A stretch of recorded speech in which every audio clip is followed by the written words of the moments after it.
Shabbat Shalom. This week's Torah portion is Mas'eh, which means the travels, and indeed the beginning of the Torah portion lists all the various places that the children of Israel are traveling through the desert until they get to the land of Canaan. We also have the borders. We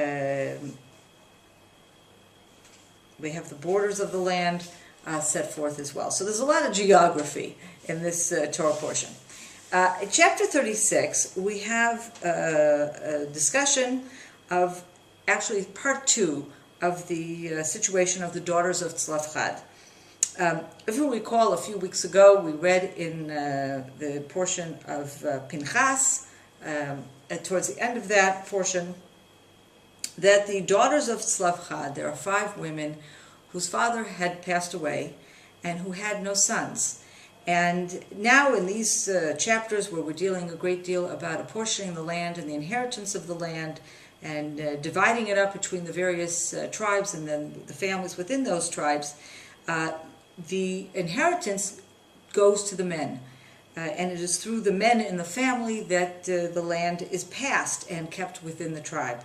And here we have a situation where this is one of the original families that have left Egypt, and these 5 women are not going to have land if something special isn't arranged, because they're part of that first generation that is inheriting the land. Everyone in that first generation, every male in that first generation inherits this piece of land, and the question is what happens to these women whose father has already died.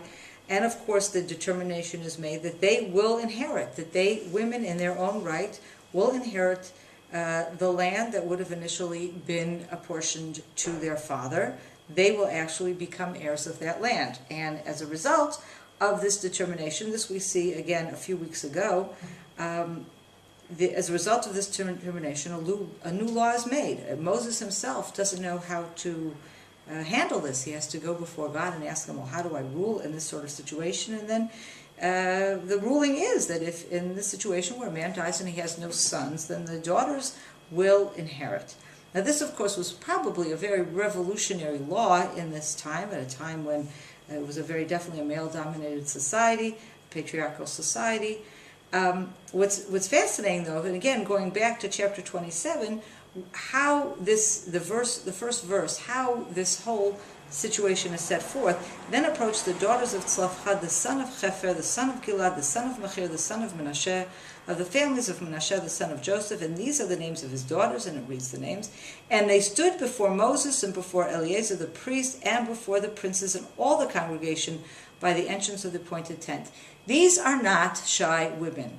These women don't go to Moses in some private corner. They don't send their cousins or their uncles to speak on their behalf. These 5 women come before the entire nation, before Moses, before the priest, before the princes, and all the congregation, and they bring their case. So these women are indeed special women. What we see in this week's chapter, as I said, was part 2, because after this determination is made, they realize that they have another problem.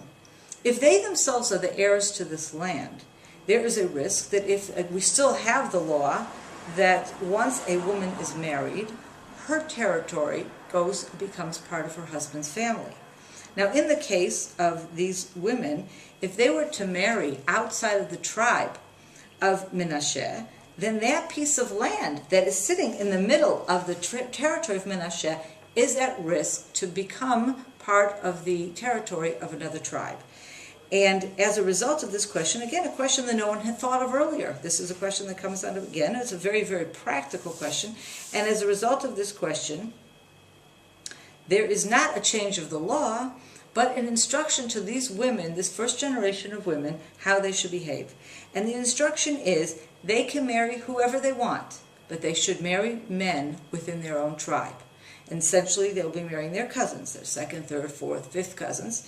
But they have to marry within their tribe. Why? To protect the integrity of the land, to protect the integrity of the territory. And these women have no problem with this. They agree.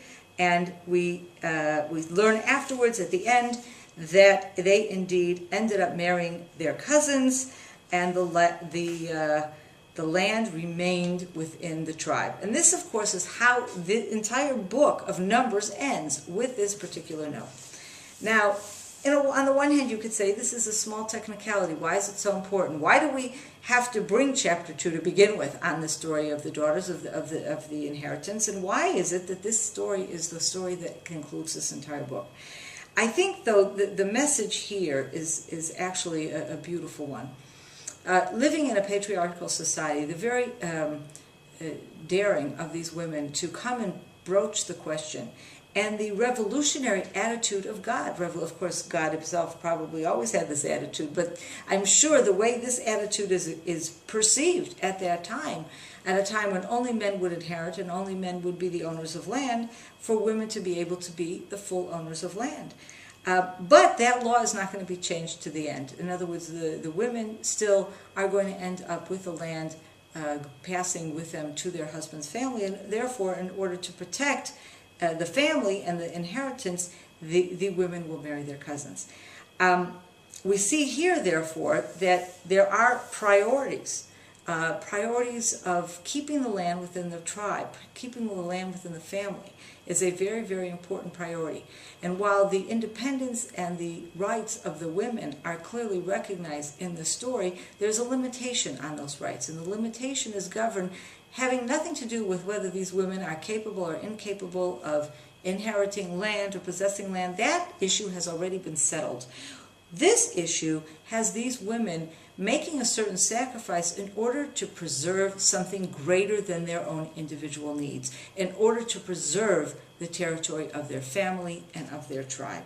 And I think this is the message that we can take with us today, of course.